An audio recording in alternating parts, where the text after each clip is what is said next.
Les années précédentes, on a fait du bon travail. Mais cette année, il faut qu'on mette la barre un peu plus haut. Regardez, ça devrait vous plaire, j'espère. Enlève-moi ce borgnole.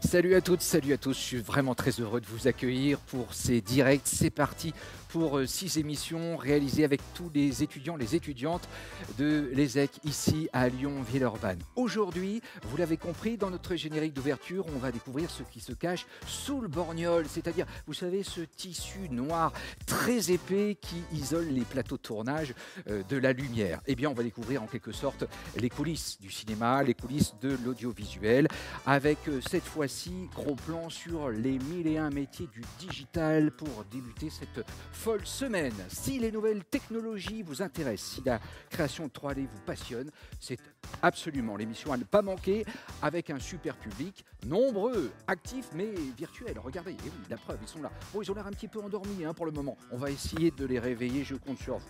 Aujourd'hui, on parlera d'intelligence artificielle, de création 3D, mais tout de suite, gros plan sur la formation. Et oui, quelle formation faut-il réaliser pour réussir? On va en savoir davantage avec mon premier invité. Il s'agit de Sacha Cometti, qui est un ancien étudiant de l'Arfis ESSEC en filière Digital Media. On l'accueille tout de suite. Bienvenue Sacha Cometti. Il est là. Eh oui, applaudissements de la foule en délire. Salut. Bienvenue. Merci. On prend place. Bonjour Sacha. Très heureux de vous accueillir, Sacha. De même. On va se vous voyer. Dans le métier, on se vous voit, on Bien se sûr. respecte. En Bien coulisses, sûr. tout le monde se tutoie, c'est clair. Mais là, on va se vous voyer, on fait comme les pros. Sacha, vous êtes un ancien étudiant, donc Digital Media, vous avez 23 ans, ça fait maintenant 3 ans, je crois, que vous avez terminé vos études. 3, 4 ans avec le Covid, il y a eu quelques petits changements. Ah oui, d'accord. Oui. Donc vous avez étudié 2017-2020. C'est ça. J'espère que vous en gardez un bon souvenir, dites-nous tout. Absolument pas, c'était horrible. Non, bien sûr Pourquoi que oui, un très très bon souvenir. Très bon souvenir, ça m'a permis de découvrir énormément de choses. Ouais. C'est en partie grâce à ça que j'en suis là où j'en suis aujourd'hui. Qu'est-ce que Donc, vous avez découvert en particulier? Tous les métiers qui tournaient en fait autour du milieu. Disons que je connaissais un petit peu la surface et ça m'a permis de découvrir vraiment ce que c'était et de découvrir certaines choses que je m'attendais vraiment pas à aimer. Alors, vous allez rester avec nous tout au long de cette émission. Ensuite, on recevra une autre invitée dans quelques minutes. Mais pour le moment, je vous propose de rencontrer vos successeurs, c'est-à-dire les étudiants, les étudiantes actuelles de la filière Digital Media. Ce sont eux, d'ailleurs, qui ont conçu ce public ici qu'on a pu découvrir. Quels sont leurs enseignements? Qu'apprennent-ils? Eh bien, voici leurs réponses en images. Regardez.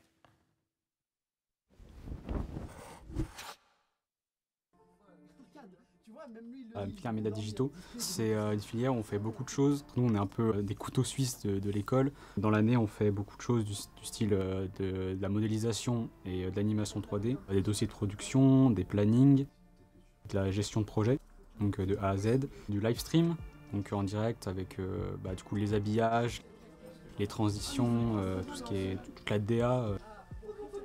On a fait tout un projet transmédia avec des intelligences artificielles du coup, qui généraient des scénarios. Donc voilà, on joue un peu avec tout ce qui est les nouveaux métiers d'Internet et des technologies. Alors, c'est dense, et c'est quoi le ton de l'émission? Est-ce que ça va être genre peut-être rébarbatif un petit peu? Est-ce que On fait aussi de la mocap, c'est la motion capture, et donc c'est du capteur de mouvement. Donc on enfile la combinaison comme on peut voir par exemple dans les making-of de certains films comme Avatar. On est beaucoup en production agile. Ça change de la production traditionnelle parce qu'on fait un peu tout en même temps, chacun est sur une tâche différentes en même temps et le but c'est d'avancer tous ensemble. On fait du fond vert, on fait de la 3D, on fait du montage, enfin on touche vraiment à tout et du coup ça c'est bien. Et la précompe, je lui dis, cette précompe-là n'apparaît que dans un rond. L'intérêt de cette méthode. Et on essaie de développer des réflexes de veille technologique auprès des étudiants et puis on essaie de développer des bonnes habitudes d'apprentissage. Développer de bonnes habitudes d'apprentissage, voilà donc l'objectif ici à l'école. Alors on va vous faire réagir tout de suite. Sacha, j'imagine que ces images vous ont rappelé des souvenirs, vous êtes peut-être un peu nostalgique. Quelle était l'ambiance à votre époque en 2017-2020 ? C'était une très bonne ambiance, c'était une trop bonne ambiance, en plus c'était un petit peu les débuts de la filière. On était tous en découverte et non, très très bon souvenir avec mes collègues. On comprend bien que c'est une filière qui est très polyvalente. Quelle était votre place précisément ? Moi, je m'occupais principalement de tout ce qui était live stream. C'est-à-dire, vous pouvez traduire pour nous ? Diffusion en fait en live sur Internet. D'accord. Voilà. Donc sur différentes plateformes, Twitch, YouTube, Facebook maintenant aussi. Et c'était vraiment ce dans quoi je me suis spécialisé quand j'étais à l'école. Qu'est-ce qui fait la force de ces métiers, de cette filière ? Il y a très peu de contraintes. J'ai l'impression qu'il y a plus de souplesse. Plus de souplesse, mélanger l'artistique à la production, des méthodes de production aussi qui changent un petit peu, notamment la production agile, d'avoir tout le côté aussi un petit peu artistique, de toucher un peu à tout. Je pense que c'est le panel très large de la filière qui en fait vraiment sa force. Aujourd'hui, vous êtes auto-entrepreneur, micro-entrepreneur, comme on dit actuellement. Comment vous avez ciblé votre activité ? Comment vous vous êtes organisé ? Comment vous vous êtes lancé ? Complètement par hasard. Complètement par hasard. Du coup, en sortant d'école, je me suis spécialisé du coup, dans le live stream. Malheureusement, avec le Covid, on a eu quelques petits soucis et beaucoup moins de boulot de manière générale dans ce milieu-là. Et je me suis penché un petit peu plus dans de la production un peu plus en dur et dans le développement informatique, notamment sur tout ce qui est ouverture de serveurs de jeux. Voilà. D'accord, oui, justement, je crois que vous avez plusieurs activités. En dehors de votre travail, vous gérez des activités dont on voit quelques images à l'écran. Vous pouvez les commenter ? Oui, je peux les commenter. Alors ça, c'est quelques images du coup de scripts qu'on a créés de toutes pièces. C'est, on va dire, le noyau dur de notre boulot à l'heure actuelle. Donc là, on voit quelques images de lignes de code, principalement. Bon, c'est sûr que ça ne fait pas rêver quand on voit comme ça, mais c'est passionnant ça fait pas quand on rêver. est dedans. C'est pas un métier qui fait rêver de manière générale, le développement informatique. Il faut vraiment aimer pour voir le positif là-dedans. Bon, vous êtes un touche-à-tout, j'ai l'impression. C'est ce qui vous plaît dans ce métier ? C'est cette polyvalence, ces créations diverses et variées ? Exactement, je suis quelqu'un qui aime beaucoup changer rapidement de projet. J'aime pas trop passer énormément de temps sur le même boulot. Donc c'est un métier qui me correspond parfaitement. On enchaîne un petit peu les projets et puis on passe à autre chose dès que c'est fini. Vous êtes entouré, je crois, d'une communauté. En tout cas, vous avez créé des liens. Racontez-nous un peu quel est votre écosystème. En fait, on est parti à la base vraiment par hasard. On s'est dit, on va ouvrir un serveur de jeu, on y va. Et ça a plutôt bien marché. On a eu quelques coups de chance. Et on s'est retrouvé avec une communauté assez grosse, au point où l'un du coup de nos deux serveurs est devenu top 1 France. Effectivement, on a pu bâtir une communauté autour de ça, au fur et à mesure de l'aventure. Et une communauté qui, même maintenant, après la fermeture des serveurs, continue de nous soutenir dans nos divers projets. On peut dire que cette communauté, pour vous, c'est comme un tremplin ? Bien sûr, c'est comme un tremplin, c'est comme une deuxième famille. Non, ça représente beaucoup de choses. Très bien. Un dernier mot peut-être, vous allez rester bien sûr et réagir à d'autres sujets, mais quel est le message que vous voudriez transmettre aux étudiantes et aux étudiants qui vous regardent aujourd'hui ? Allez-y, allez-y, vous avez envie de faire quelque chose, allez-y. Enfin, c'est quand même pas aussi simple que ça, si ? C'est aussi simple que ça. Bon, il faut avoir l'envie et puis des compétences. Il faut avoir l'envie, il faut avoir un petit peu de compétences, mais il faut surtout pas hésiter, problème de matériel, Non, on y va, on essaye. Super. Allez, vous restez avec nous. Merci pour ces réponses à ces premières questions. On va maintenant découvrir une entreprise que vous connaissez sans doute. C'est une entreprise de modélisation 3D, Pixel de Lune. Voilà son nom de code. Joli, poétique. Pixel de Lune est installée à Lyon, dans le quartier de la Guillotière, depuis maintenant une dizaine d'années. Elle comprend une équipe de 5 personnes. Bien sûr, ce sont des passionnés. Et dirigée, entre autres, par Fabien Pinelli, qui est directeur associé. Voici donc un petit tour et témoignage au cœur de Pixel de Lune. On regarde.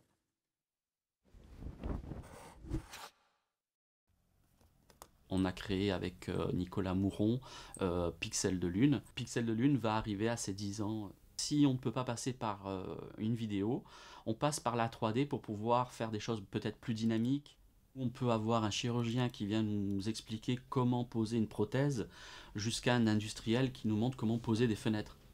Parmi tous les projets que l'on a fait, il y en a 2 qui sortent un peu du lot.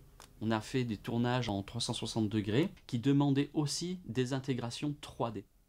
On a dû comprendre techniquement comment faire évoluer ce personnage dans un monde réel, tout en gardant le format 360 degrés qui est particulier. Et on a fait aussi un très beau projet qui était une rénovation d'une abbaye. Donc on a montré des rénovations directement sur l'image filmée grâce à notre 3D qui se construisait. C'était pas naturellement ce que Pixel de Lune fait. Et justement, c'est là où on apprend beaucoup. C'est sur ce genre de tournage un peu innovant pour nous, qui nous sort un peu de notre habitude. Pixel de Lune a aussi développé une partie application liée aussi à la 3D parce que c'est notre corps de métier. Et peut-être que c'est ce secteur-là qui va être un peu plus développé. Tout ça sont des technologies assez fun, nos clients adorent, nous suivent aussi sur ce développement-là.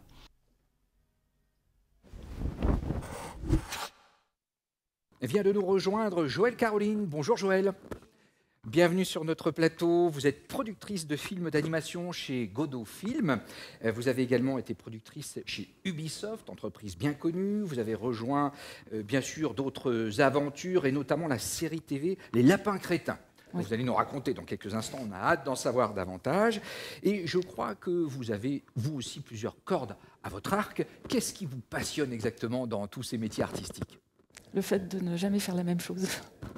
Je crois que c'est ça le plus important et d'avoir un... J'ai un fil conducteur dans toute ma carrière qui est assez, qui n'est pas linéaire en fait, mais qui est la musique et la post-prod audio. Et en fait, je suis dans l'audiovisuel, une fois dans la musique, dans le spectacle, et là aujourd'hui dans la production de films et de séries d'animation, avec toujours une attention particulière sur le son et la musique. Alors, je crois que c'est une constante, hein. C'est un petit peu notre dénominateur commun. On aime toucher à tout. C'est ce qui vous porte, c'est votre moteur, Sacha ? Bien sûr, ouais. Bien sûr. Vous l'avez dit un petit peu tout à l'heure, mais on sent en tout cas que vous avez un intérêt pour tous les sujets qui se présentent à vous. Vous êtes ouvert et c'est ce qui fait votre grande force. Alors, on sait que dans le cinéma, c'est parfois un petit peu compliqué de se lancer et de réaliser des défis parce que c'est cher. Parce que c'est compliqué de se faire une place et d'être reconnu. Est-ce que c'est simple de faire de la 3D, par exemple ? Qu'est-ce que ça peut vous apporter en termes créatifs, de création ? Est-ce que la 3D a changé un petit peu l'approche ? Alors la 3D, on rentre beaucoup plus dans un système industriel en fait quand on fait de la 3D. Donc ça permet d'optimiser un certain nombre de choses et d'économiser sur des budgets dès l'instant où on va rentrer dans une succession de choses. Là, quand on fait une saison 1, on a un gros investissement pour fabriquer des décors, pour fabriquer des personnages. Ensuite, si on a la chance de faire une saison 2, les décors sont déjà faits, les personnages sont déjà faits. On peut rajouter évidemment d'autres décors et d'autres personnages, mais une grosse partie de ce que l'on a investi sur une saison 1 est récupérable. Quand on fait de la 2D, tout est fait. En fait, même si on commence à automatiser un certain nombre de choses avec des logiciels, on a beaucoup de choses à recréer, plan par plan, image par image. Les décors ne sont pas systématiquement les mêmes. La 3D, c'est un peu comme une planche de Lego. En fait. Vous avez construit votre décor comme sur une grande plaque de Lego et vous allez jouer avec vos personnages à l'intérieur. Et une fois que c'est construit, vous le gardez. Réaction, Sacha, vous êtes d'accord sur la 3D ? J'ai très peu de compétences en 3D, mais oui, du peu que j'en ai vu, effectivement, ça a l'air d'être complètement ça. Est-ce qu'il y a des limites à la création en 3D ? J'aime pas vraiment le mot de limite, en fait. Je pense qu'on a des limites qui sont des limites financières, en fait, quand on fabrique... Quand on a des séries à produire, c'est surtout l'argent en fait qui va nous indiquer si on peut dépenser ou pas. Donc ensuite, on essaye d'être intelligent. On a envie d'avoir ce résultat. Comment on peut faire cette chose-là d'une manière plus agile, comme vous le disiez tout à l'heure, de manière moins coûteuse. On cherche en fait des solutions techniques pour pouvoir le faire à moindre coût.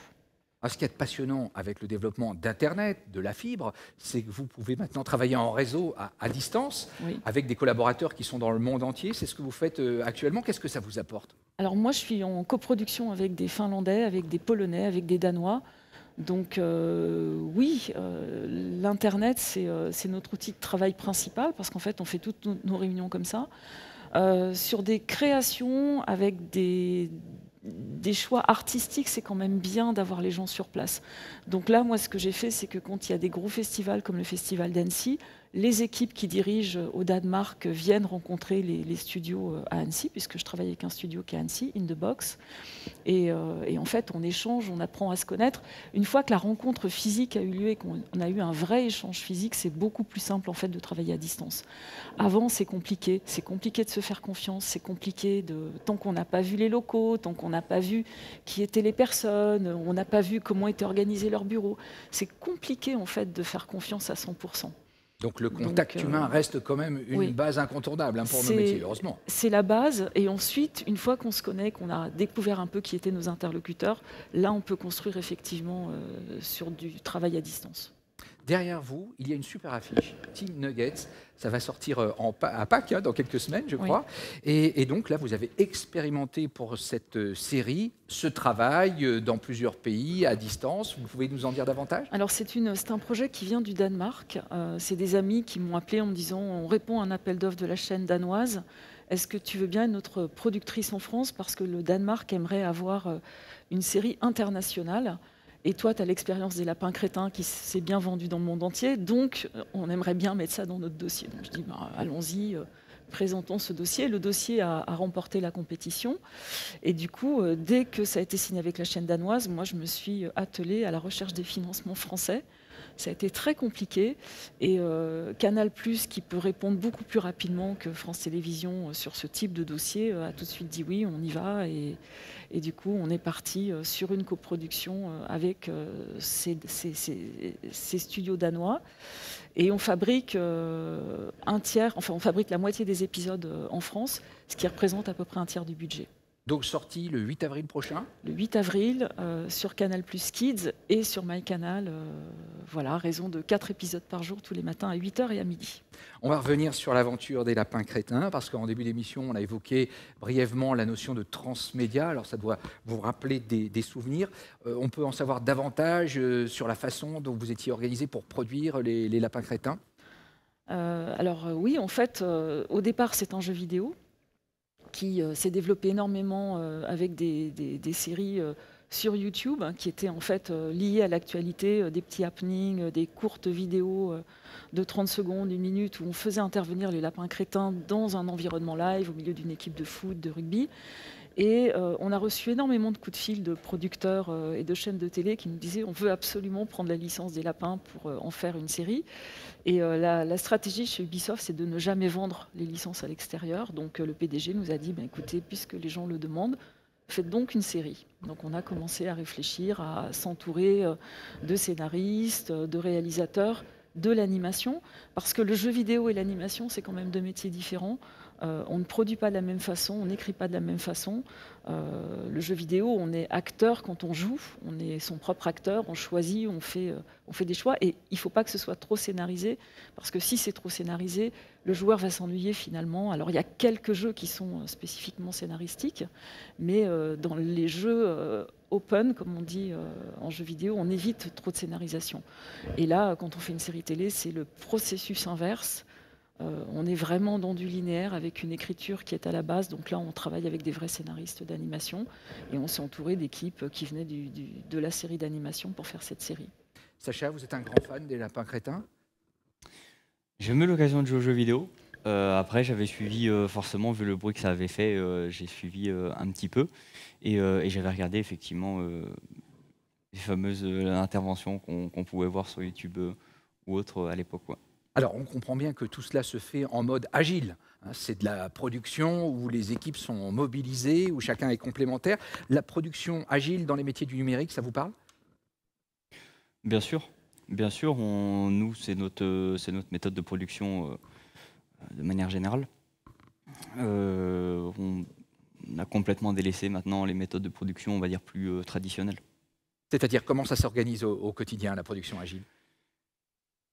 Vous l'avez dit, les équipes sont bien plus complémentaires en fait. Tout le monde s'associe, tout le monde travaille ensemble. On on a des méthodes de production avec des scrums, on a des outils qui sont différents aussi. Alors, vous avez tous entendu parler de l'intelligence artificielle puisque vous l'utilisez au quotidien. Mais on va de plus en plus loin, de plus en plus fort. Vous connaissez ChatGPT ?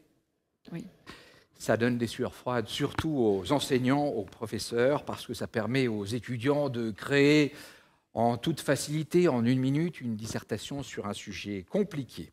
Grâce aux algorithmes, tout cela. Alors nous, on a fait une petite expérience intéressante avec les étudiants de l'ESSEC grâce au logiciel DALL-E, qui crée des images à partir de mots. Donc, avec vous, on a décidé de donner à ce logiciel plusieurs mots. Grotte, bicyclette, cuisiner et art déco. Et regardez le résultat, commentaire. Voici le résultat. Alors, votre première réaction, bien ou pas bien, l'intelligence artificielle ? Pas génial. C'est spécial. Non mais alors, est-ce que vous pensez que ça peut détrôner des artistes et des créateurs dignes de ce nom ? Alors moi, honnêtement, non, je n'y crois pas du tout. En fait, moi, j'aime bien la fragilité, l'accident et le côté imprévu qu'on n'a pas du tout dans l'intelligence artificielle. En revanche, je pense que c'est un très bon outil de base pour placer des bases de travail. Donc, je pense que c'est un outil intéressant et qu'il faut l'utiliser tel quel, comme un outil. Et vous l'exploitez dans vos productions déjà ? Non, aujourd'hui, je ne l'exploite pas. Et vous, Sacha ? Oui, on s'en sert assez fréquemment, dans le développement principalement. Ça permet de nous éclairer un peu des fois sur certains problèmes, mais voilà, ça reste un outil, et purement un outil. Vous trouvez que c'est dangereux, Joël ? Non, je ne suis pas inquiète en fait, je ne trouve pas ça dangereux, je trouve ça dangereux si les gens considèrent que c'est la seule façon de penser, s'ils arrêtent de réfléchir et de construire par leur propre pensée en utilisant ça. En revanche, si c'est utilisé tel qu'un outil, en fait, pour être plus pertinent, ne pas oublier quelque chose, je trouve ça intéressant, mais pas dangereux. Qu'est-ce qu'on a encore à gagner à travailler entre êtres humains ? Question provoque, hein, mais ça mérite quand même d'être évoqué. Moi, je crois énormément en la relation humaine et je pense que si on fait ces métiers, c'est parce qu'on a envie d'être en relation avec des gens et d'échanger et de partager ensemble des bons moments. Moi, je crois énormément en fait aussi à l'imprévu, au fait que des rencontres vont créer des choses ensemble parce qu'on ne se connaît pas, parce qu'il y a un accident qui se passe, parce qu'on a vu ensemble quelque chose.